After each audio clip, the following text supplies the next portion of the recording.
Jain, welcome back. Today we are again going to embark a fascinating exploration of one of the humanity's most enduring epic, the Ramayana.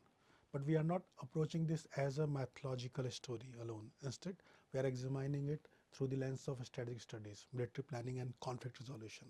The Ramayana, composed over 2000 years ago, contains profound lessons in strategic planning, diplomatic negotiations, and ethical warfare. What makes this particularly relevant for defense and security studies is that these principles remain remarkably applicable to contemporary international relations, conflict management, and leadership challenges. The subtitle you see, Ancient Indian Strategic Thought and Contemporary Relevance, captures our core objective. We will discover how can ancient text can illuminate modern strategic dilemmas. The Ramayana is not merely a narrative about good versus evil. It's a masterclass in how strategy, diplomacy, and moral principle intersect in conflict situation. Let me outline the journey we will take today. We have organized this presentation around four interconnected pillars. First is the strategic planning. We will Rama examine how Rama articulated a clear vision, built strategic alliances, and managed resources effectively. You will notice that how his approach mirrors contemporary strategic management theory, objectives, resources, assessment, stakeholder mapping. Second, diplomacy and negotiation. Before resorting to military action, the Ramayana demonstrate exhaustive diplomatic efforts. We will explore how intelligence operations, insider information, and moral persuasion, what we might call soft power, shaped the conflict trajectory. Third, dharma yudh, the righteous warfare. This is perhaps the most intellectually com- uh, compelling aspect. The Ramayana establishes an ethical framework for warfare that distinguish it from mere brute force. These rules govern how conflict should be conducted, even between adversaries. Finally, leadership and resilience. We will examine how Ram navigated setbacks, adapted tactics, maintained team cohesion, and ultimately uh, legitimize his uh, rule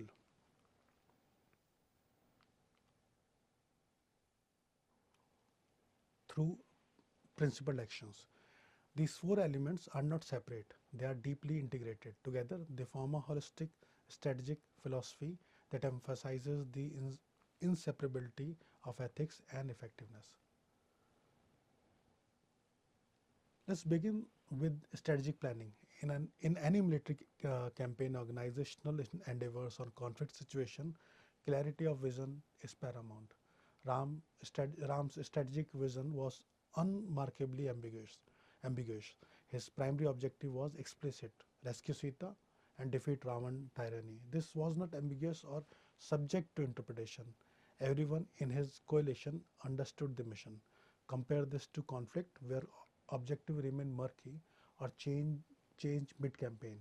It inevitably create frictions within coalition and uncertainty about resource allocation. But notice the secondary objective.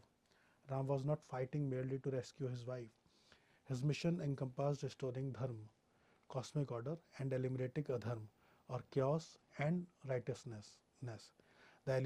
This elevate the conflict from a personal vendetta to a civilizational necessity. In strategic terms, this legitimized the campaign in the eyes of diverse stakeholders.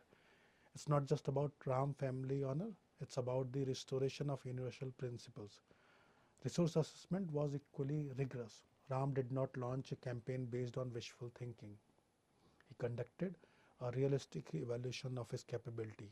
The Vanar, monkeys, armies, strengthens, strengths and limitations. He assessed Rama's military power. He assessed Rama's military power. He identified gaps that needed to be filled through alliance building. This is classical strategic assessment. What do we have? What do we need? What do our adversaries possess? Clear communication ensured all stakeholders understood the mission parameters. When Ram articulated his objective to Sugriv, Hanuman and other allies, there was no miscommunication about what they were fighting for.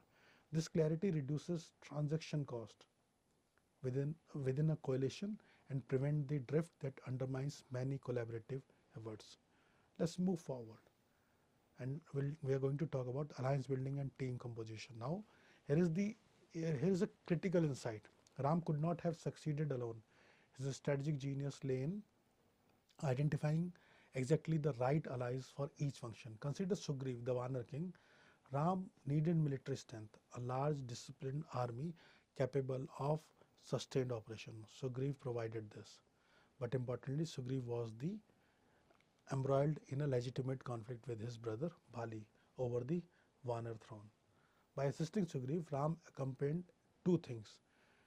He secured a powerful military ally and he advanced he advanced principles of justice within the Vanar kingdom. This is strategic alignment where tactical gains reinforce strategic principle. Hanuman represents reconnaissance and intelligence capability. In contemporary military terms, Hanuman is the special operations assets capable of infiltration, intelligence gathering, and strategic assessment. Hanuman's reconnaissance mission to Lanka, crucial information about Ravan's defenses, Sita's location, and the island vulnerabilities. Superior intelligence dramatically reduces uncertainty in conflict and allows for precision in planning. The Vibhishan's deflection is perhaps the most strategically sophisticated element. Vibhishan was Ravan's own brother, an insider. His knowledge of Lanka, internal politics, military deployment, and defensive weakness proved invaluable. More importantly, Vibhishan's decision to abandon Ravan was rooted in moral principles. Ravan had violated dharma principle, and Vibhishan could not remain complicit to it.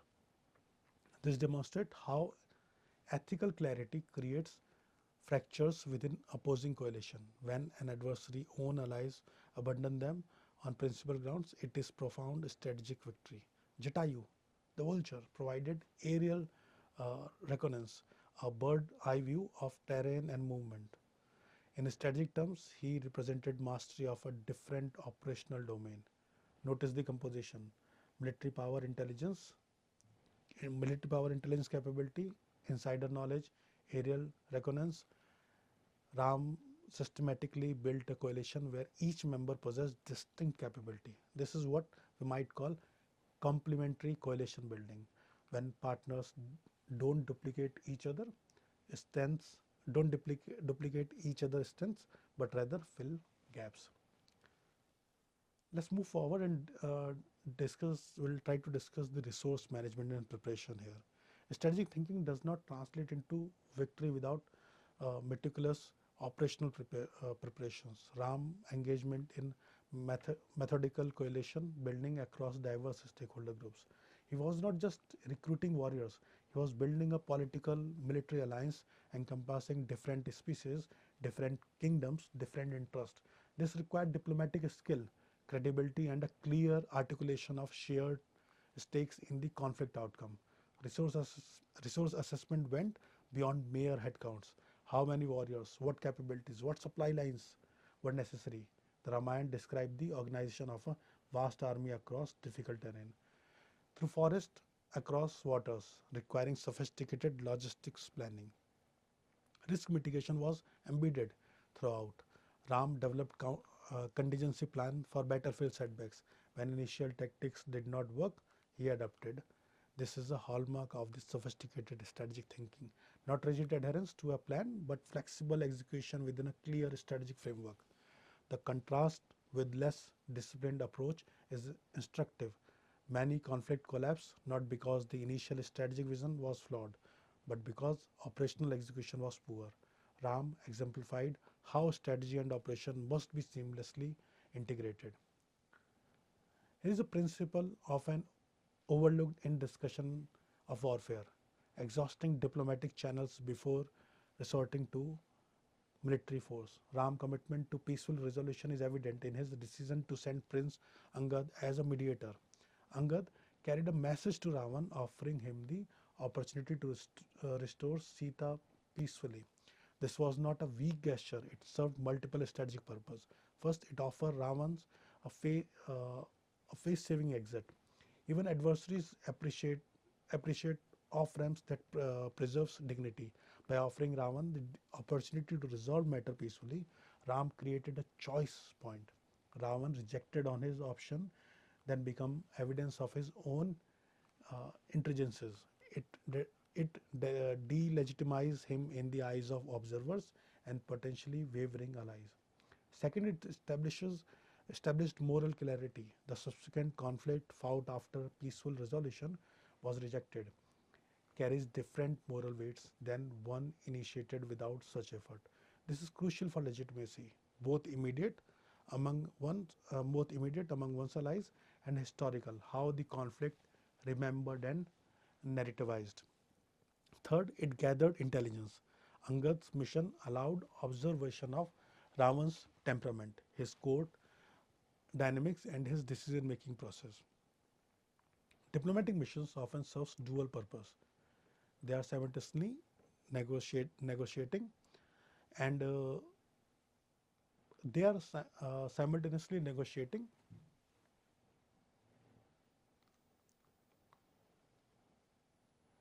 and gathering intelligence. Notice the negotiation did not undermine military readiness.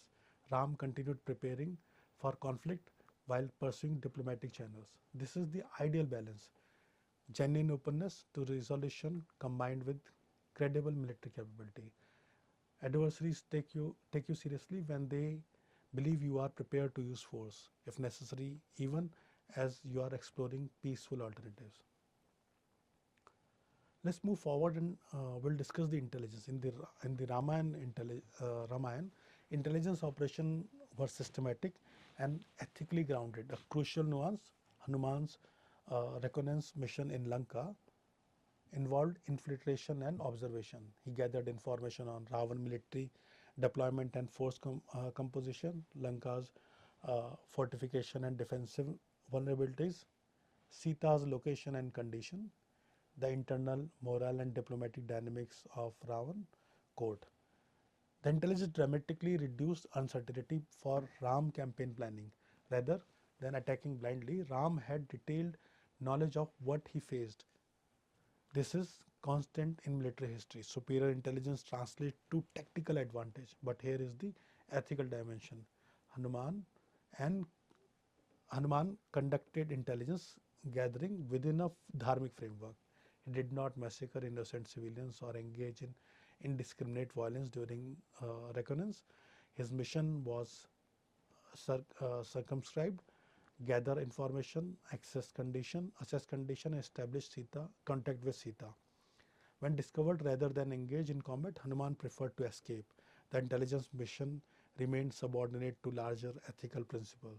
This contrasts with intelligence operations conducted without ethical uh, guardrails. The Ramayana suggests that effective intelligence operations can be pursued while maintaining moral integrity. Deception is acceptable, atrocities are not. Let's talk about the Vibhishan's alliance. Vibhishan's defection represent perhaps the most important diplomatic victory in the entire narrative. Vibhishan was Ravan's brother, an insider who understood the system from within. His decision to abandon Ravan and seek refuge with Ram was not opportunistic, rather it was rooted in moral principle as we discussed earlier. Ravan had violated dharma repeatedly. He had abducted Sita against her will, violated her sacred guest friendship code, uh, and ruled through fear rather than justice. Vibhishan's deflections accomplished several strategic objectives. In delegitimized Ravan's rule, it delegitimized Ravan's rule. When even his own brother finds his conduct intolerable and abandons him, it signals fundamental problems. Ravan's regime is revealed as rotten not just externally but from within. It provided critical intelligence. Vibhishan's Vibhishan could detail Ranka's defensive preparations, internal vulnerabilities, and military deployment. This transformed Ram campaign from a general invasion into a precision operation. It demonstrated the power of moral clarity. Vibhishan's Vibhishan chose principle over familial loyalty. This suggests that Ram moral authority was sufficiently compelling to overcome blood ties. This is profound form of soft power, victory achieved through moral persuasion rather than coercion.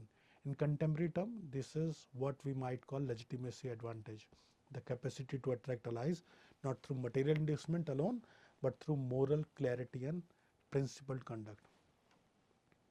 Now we reach the most philosophically interesting aspect, Dharma Yudh, which we have already discussed in earlier classes. You should also understand that every epic in Indian strategic thinking had the concept of dharma, that is even in the diplomatic relation, in the relation to one to another, and even in the relation, even dharma in the yudh, or we also call it righteous war. This concept establishes that even in conflict, ethical principle must govern conduct. The fundamental rule equals fight equals. Chariot warrior fought chariot warriors, foot soldiers fought foot soldiers. The strongest warrior engaged in single combat with worthy opponent. This principle prevents an absurd mismatch where victory becomes inevitable and trivial. No surprise attacks. Full disclosure of military preparation was expected. If you were launching an offensive, the adversary was informed. This might seem quixotic in a modern context, but consider its logic. It prevents cowardly deception and ensures that victory, when achieved, reflects genuine superiority in strategy and martial skill, not merely tactical surprise. Protection of non-combatants, uh, assets, women, the elderly farmers, merchants, those not engaged in warfare should be protected. The conflict was between Ram and Ravan, not between their entire civilization. Collateral damage to civilian was merely aberrant. These rules might seem to be handicap the warrior, and they do intentionally. The point is that victory achieved through violation of these rules is hollow. A victory won through massacre of civilians or treacherous deception is not truly a victory. It's a crime. It corrupts the victor and delegitimizes the outcome. Even during active battle, dharmic rule applied. Non-attacks on warriors who have dropped their weapons. If a warrior surrender or become defenseless, they were entitled to protection. Killing an unarmed opponent is not victory; it's a murder. Compassion for defeated enemies. After defeating adversaries in combat, warriors were expected to show respect and dignity. Defeated enemies are not tortured or humiliated. They were treated with the honors due to a worthy opponent. Ram's treatment of Ravan exemplifies things. During their final duel, when Ram had Ravan at the mercy, he did not gloat or subject him to humiliation. Ram offered Ravan despite to recover and continue fighting fairly. Even in absolute victory, Ram maintained the ethical codes that defined him. This is re- this is remarkable. This is remarkable. Imagine a contemporary military leader permitting a defeated adversary to rest and recover before resuming combat. Yet the logic is clear. If your victory is not achieved through ethical means, it's corrupted. You win not just Ravan's defeat, but also your own moral integrity. Let's move forward and discuss the victory through dharma, not mere forces. Here's the crucial insight. The war was not fought merely to establish military superiority, it was fought to eliminate adharma and restore dharma. Ravan's defeat was not simply a matter of military overmatch. Rather, Ravan was defeated because his regime violated the fundamental principle of righteous rule. He had abducted a woman, violated sacred duties, and ruled through fear and domination. Moral authority proved superior to Rome military power, even though Ravan possessed formidable military capabilities and magical power.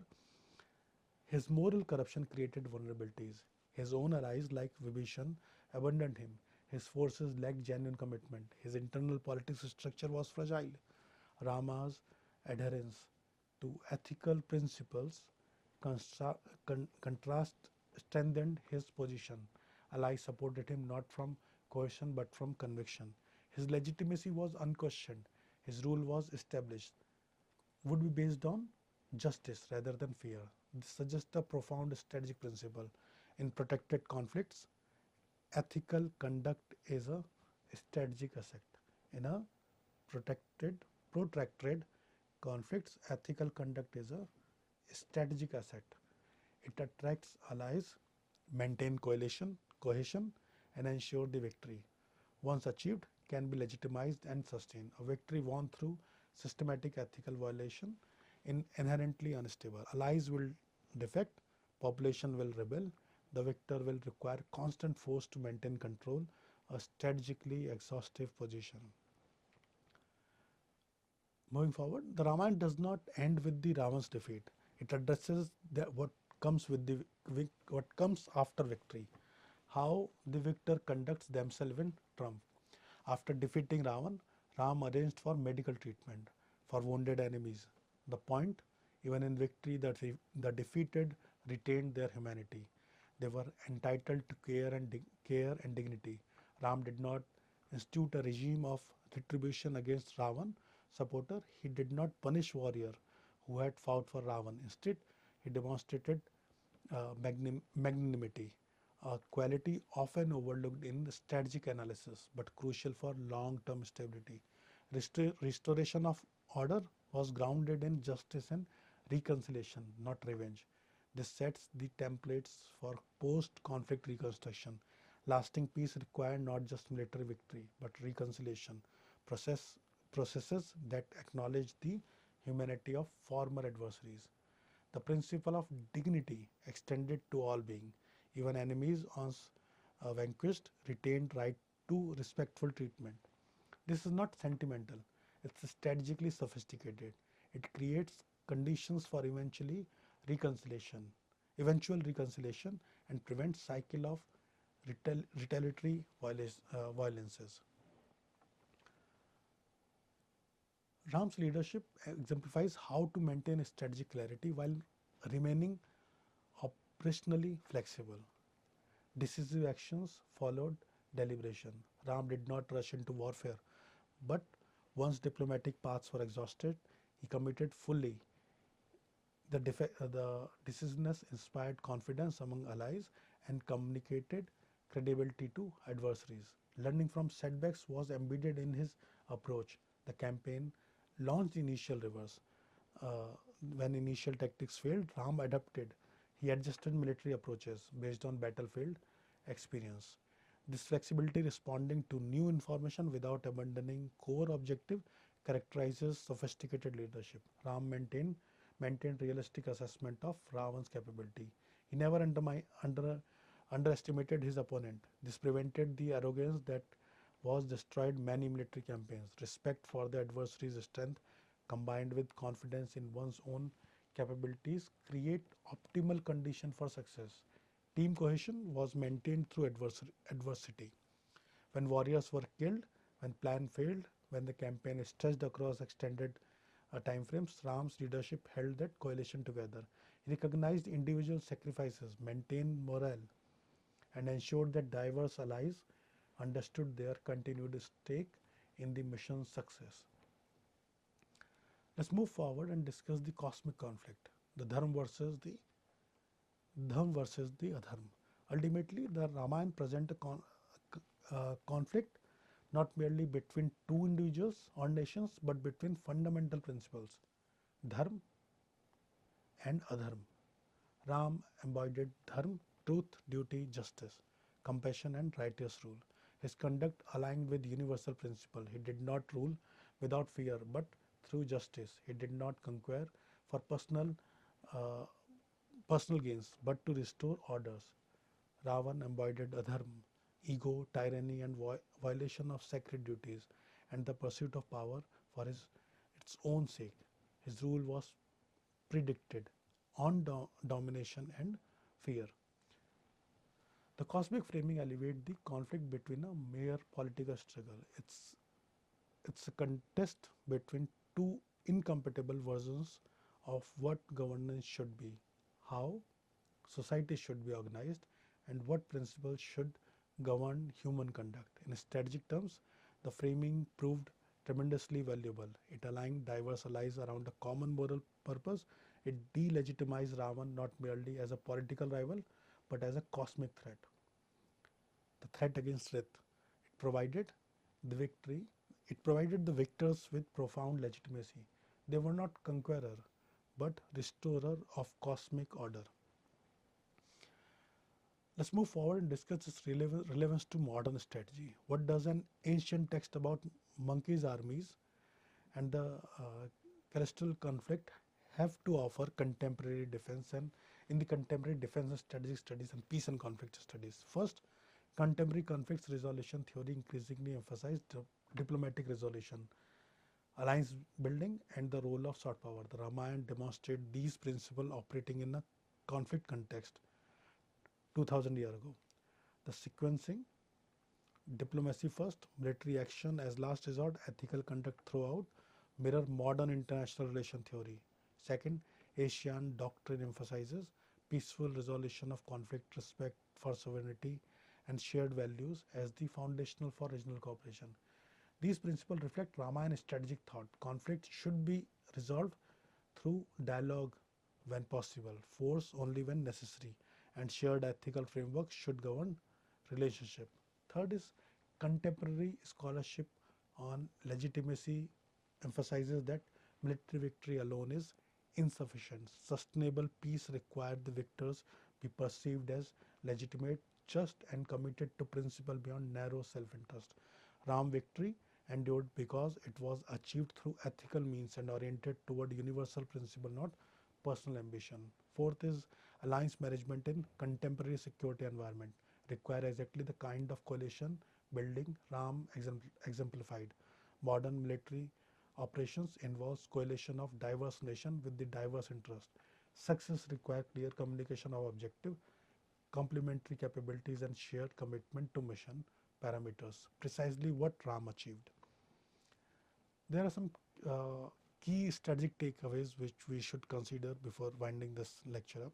Let me synthesize the core strategic lessons. First is strategic vision unites and mobilize stakeholders. Diplomacy and negotiation should precede military actions. Ethical conduct enhances strategic legitimacy. Alliance building is superior to unilateral actions. Dharma driven strategy yields enduring victory. These are not merely ancient wisdom, they are validated by the contemporary strategic theory and the historical record of successful military and political campaigns. As we conclude, consider this. The Ramayana was composed over 2000 years ago, yet its core strategic insight remain remarkably current. Why? Because it addresses fundamental questions about how power should be exercised, how conflict should be resolved, and how leadership should be conducted. Ethics, diplomacy, and strategic planning converge in righteous victory. This is not a sentimental statement, it's a strategic principle. The victory in the Ramayana, Ram and his allies did not achieve victory merely through superior force. They achieved it through strategic clarity, diplomatic sophistications, alliance building, and a commitment to ethical principles. The contemporary strategic environment, with its emphasis on legitimacy, coalition, warfare, civilian protection, and international law, increasingly resembles the ethical framework that the Ramayana established millennia ago.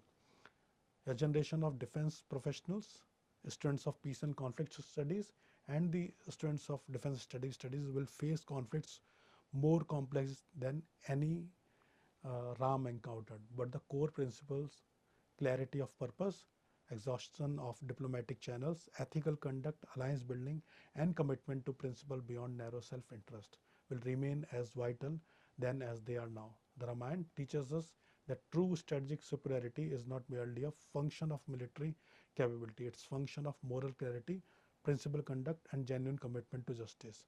These qualities attracted allied to Ram, delegitimized Ravan, and ensured that victory endured. Thank you.